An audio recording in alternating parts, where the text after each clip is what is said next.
Seria esse o maior talento da história do MMA? Para muitos, não só o melhor, mas o maior dentro de todas as lendas que já lutaram dentro e fora do UFC. Essa é a história de Jonathan Dwight Jones, ou mais conhecido como Jon Jones. Um gênio dentro do octógono, porém fora dele, um dos atletas mais controversos de todos os tempos. Jon Jones nasceu em Rochester, Nova York, nos Estados Unidos, em 19 de julho de 1987. Quando criança, sua vida era bem voltada ao meio da igreja, pois seu pai era pastor em uma igreja em Binghamton.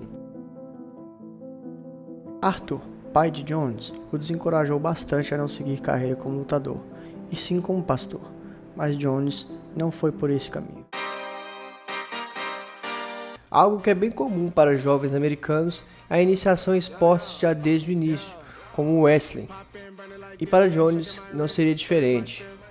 Ele já demonstrou talento desde cedo, pois venceu um campeonato regional de luta greco-romana em 2004 como júnior e foi nomeado como lutador de destaque. No mesmo ano, ele venceu outro campeonato, o Stack Wrestling, e ficou em terceiro lugar no Campeonato Estadual Escolar de Nova York na divisão principal. No próximo ano, em 2005, ele venceu o título dos 85 quilos do mesmo campeonato e foi selecionado como NHSCA Senior All-America, que, resumindo, significa que ele foi selecionado entre a elite dos atletas escolares dos Estados Unidos. Jones também foi bicampeão regional, vencendo a seção 4 duas vezes. Muitos títulos, não é mesmo? Porém, não para por aí. Após o ensino médio, Jones seguiu então para o wrestling universitário, onde ele venceu o NGCAA Wrestling, que é basicamente uma liga de wrestling universitário, e foi novamente nomeado All-American. Depois de transferir de faculdades, Johnny abandonou então seu curso de justiça criminal para enfim começar sua carreira no MMA. E então chegou a sua estreia no esporte. Em abril de 2008, com apenas 20 anos de idade, Jon Jones não era só bom, ele parecia diferente de todos. Ele adquiriu um cartel de 6/0 em apenas 3 meses, finalizando todos seus oponentes. Antes mesmo de ingressar no UFC, ele venceu Moisés Gabin da organização Battle Cage Extreme 5 pelo título dos meio pesados por nocaute técnico, ou TKO, no segundo round. The winner by TKO, Johnny Bones. Com um estilo imprevisível, criatividade absurda e um alcance fora do normal, ele começou a dominar o UFC muito cedo. Venceu André Guzmão pegando a luta em cima da hora em sua estreia, venceu o veterano Stephen Bonner e depois Jake O'Brien. Na sua quarta luta no UFC, Jones já foi escalado como co-main event na disputa da final da 10ª edição do The Ultimate Fighter, o TUF 10, onde teve então a sua única derrota, entre aspas, que aconteceu por desclassificação por desferir golpes ilegais, que no caso foram as famosas cotoveladas 12/6. É considerada uma derrota, entre aspas, pois antes da interrupção, Jones dominava completamente a luta. Após isso, Jones venceu grandes nomes como Brandon Vera e Vladimir Matyuchenko por nocaute técnico, e também entregou a primeira derrota por finalização do vencedor da 8ª edição do TUF, Ryan Bader. Jones trouxe bastante desconforto para todos os oponentes que enfrentou na sua entrada no UFC. Com braços muito longos, ele tem uma envergadura muito grande, algo que facilita muito ele tocar seus oponentes antes mesmo dele ser tocado. Ele mesclava golpes giratórios, chutes, cotoveladas, e quando ele conseguia uma queda era desconforto total, pois os cotovelos eram sua marca registrada. Ainda sem contar quando ele tampava a respiração dos oponentes com a mão na boca, o cara era maléfico. Meio que ele deixava os oponentes muito na dúvida durante a luta, algo que é essencial no MMA, pois era complicado decifrar a forma como ele misturava o striking com o seu grappling, deixando o geral bem desconfortável mesmo.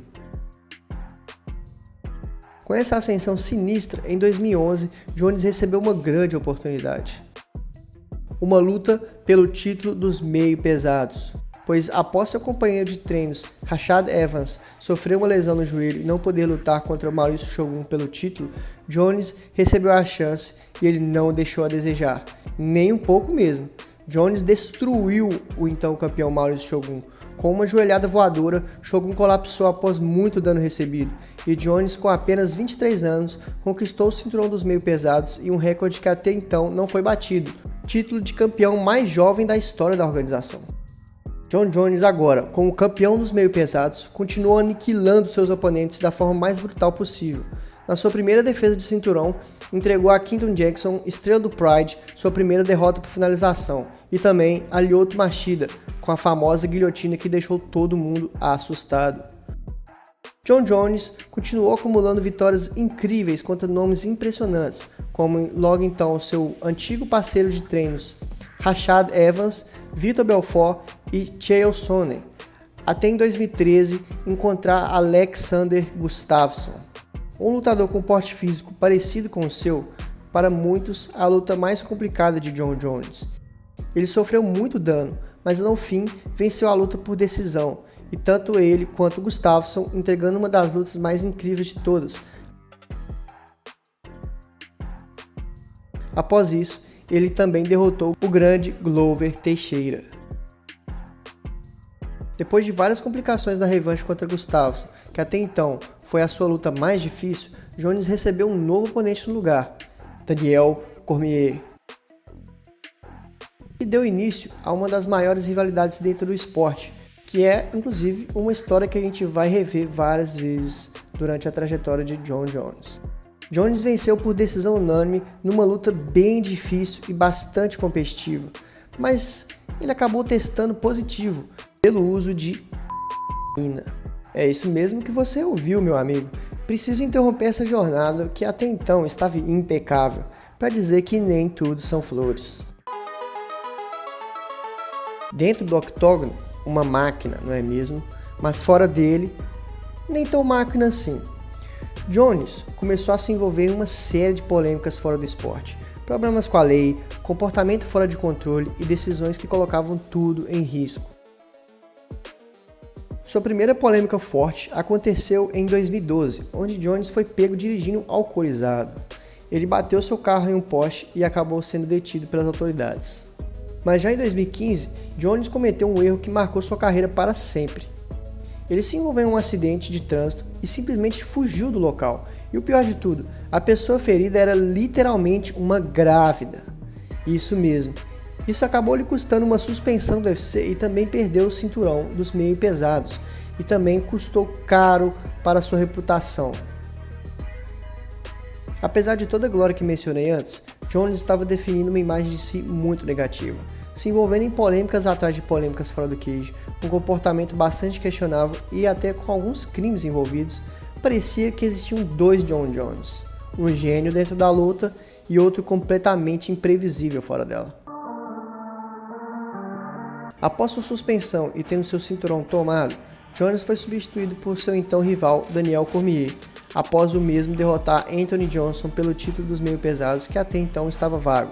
Uma revanche estava por vir após a suspensão de Jones, mas depois do seu eterno rival Cormier lesionar, Jones recebeu um substituto, o Vince St. Preux, e Jones mais uma vez venceu.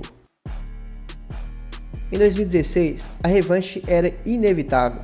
Mesmo Jones já tendo derrotado Cormier, os dois pareciam imbatíveis, mas Jones foi suspenso novamente. Dessa vez, ele caiu no antidoping apenas alguns dias antes do combate, deixando tanto os fãs quanto o UFC na mão, mas principalmente seu rival Daniel Cormier, que ficou devastado com a notícia. Depois de um ano de suspensão, a revanche finalmente aconteceu. Todos estavam esperando por essa luta entre Cormier e Jones.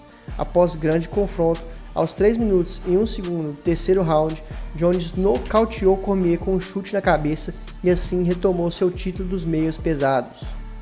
Mas mais uma vez, Jones caiu no antidoping pelo uso agora de Turinabol. Meus amigos, o cara não para. Sua luta com Cormier foi anulada e ele foi destituído do título, perdendo mais uma vez o cinturão. Em 2018, um ano após o acontecido com Cormier, em seu retorno pelo título vago, Jones finalmente teve uma revanche contra um rival antigo, Alexander Gustafsson. Dessa vez, a luta teve um resultado bem diferente da primeira. Jones derrotou seu carrasco por nocaute no terceiro round e mais uma vez virou campeão dos meio pesados do UFC. No seu próximo desafio, ele teve uma luta bem morna contra Anthony Smith. Mesmo com pontos deduzidos devido a uma ajoelhada ilegal, Jones venceu o confronto na decisão dos juízes. Nesse mesmo ano, enfrentou o brasileiro Thiago Santos, o Marreta. Em uma das lutas mais controversas da sua carreira, Jones venceu por decisão dividida, e muitos até hoje dizem que ele de fato perdeu esse combate. Nessa mesma pegada, Jones venceu mais um desafiante ao título, Dominick Reyes, em 2020, sendo essa luta a sua, de fato, a mais controversa, onde geral fala que ele realmente não ganhou. Mas e você, acha que ele ganhou ou perdeu? Após esse confronto, Jon Jones obteve o recorde de maior número de vitórias valendo cinturão na história do UFC, passando então o recorde do lendário Georges St-Pierre. Nesse mesmo ano, polêmicas ainda continuaram a aparecer para Jones. Ele foi detido novamente por dirigir alcoolizado e por porte ilegal de arma. Em 2021, no outro ano, Jones foi preso novamente, após ser acusado de violência doméstica, defiando cada vez mais a sua reputação. Jones sempre flertou com a ideia de ir para a categoria de cima, a dos pesos pesados, mas isso era algo que nunca se concretizava. Mesmo após surgir uma rivalidade boa com o campeão da época, Francis Ngannou, devido a alguns obstáculos, os dois nunca chegaram a se enfrentar, deixando um gostinho amargo na boca dos fãs, onde mais um confronto lendário que infelizmente nunca aconteceu. Depois de alguns anos de hiato, em 2023, Jones finalmente retornou ao cage, só que dessa vez ele mirou em um alvo inédito em sua carreira, finalmente estreando na categoria dos pesos pesados. Em uma luta mundialmente aguardada, Jones enfrentou Ciryl Gane pelo cinturão dos pesos pesados. E apesar de Jones estar um pouquinho mais pesado e aparentemente mais lento, ele conseguiu uma queda extremamente certeira e finalizou Gane ainda no primeiro round. O cara é bom mesmo, viu? Jones agora adquiriu uma conquista que poucos conseguiram, o status de duplo campeão dos meio pesados e agora atual campeão peso pesado. Porém, depois de muita confusão pela falta de interesse de Jones em enfrentar o então número 1 da categoria dos pesados, Tom Aspinall, muitos diziam que Jones estava com medo de enfrentar a promessa, mas o mesmo afirmava que não havia muito sentido nesse confronto, pois via mais glória em enfrentar Stipe Miocic, considerado o maior peso pesado da história da organização. Em 2024, Jones realmente enfrentou a lenda Stipe Miocic e defendeu seu título dos pesos pesados, nocauteando Stipe no terceiro round. Após esse confronto, Jones nunca mais lutou e está atualmente aposentado. Depois dessa vitória, Jones cimentou seu nome de vez na história do esporte, com várias conquistas e recordes que vão ser lembrados para sempre. Ainda nesse ano de 2026, mais uma polêmica para seu histórico conturbado. Jones se envolveu em uma discussão de trânsito onde ele foi acusado de fechar o outro cidadão 3 vezes com a sua caminhonete, gerando um certo conflito entre os dois. Ainda que nada sério demais tenha acontecido, Jones apareceu em filmagens bastante intimidador, com uma mão no bolso, o que gerou suspeitas de ele estar armado. Jon Jones tinha tudo para ser apenas o maior de todos os tempos, mas acabou se tornando algo mais complexo que isso. Porque, mesmo sendo um gênio, ele passou a vida lutando contra o adversário mais difícil de todos, ele mesmo. Se você chegou até aqui é porque você curtiu de verdade, então deixa o like que ajuda demais o canal e já se inscreve porque tem mais histórias assim vindo por aí.